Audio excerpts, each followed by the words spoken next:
Hey friend, welcome back to the tavern. Today's menu, another house rule. But I realize this is my 5th video and I haven't said a word yet about the writing that's been on your screen. Well, the backstory is beautifully uncomplicated. I need calligraphy practice and I love nothing better than to talk about TTRPGs. So here we are.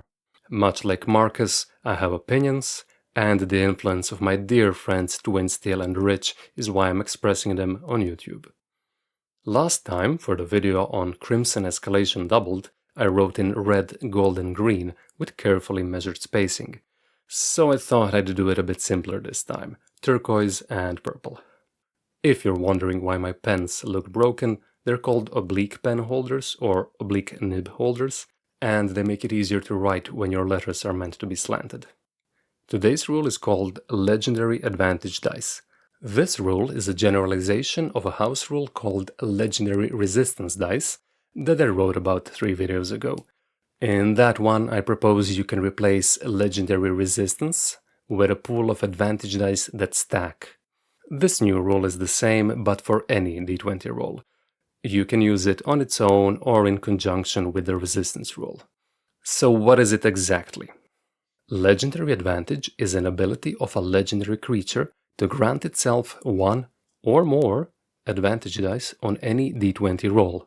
They do this by starting with a pool of legendary advantage dice, which is equal to twice the number of their legendary resistances, or simply 6 by default.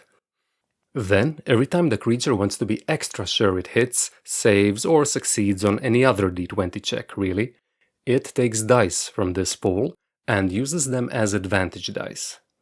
The ability to use more than one is important. This form of advantage has to be special if it's unique to legendary creatures.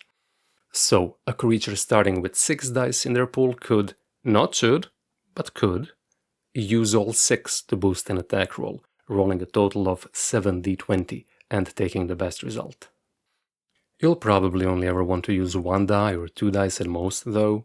The benefits of more are diminishing, and here's a secret. Their true goal isn't actually to hit the player characters more often. It's to leave an impression on your players.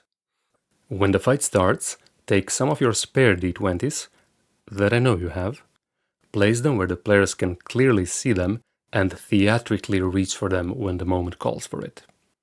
One possible and more powerful variant is having this be a pool of rerolls that the creature can do. Another, nastier variant is to have this be a pool of disadvantage dice that it can bestow on the players.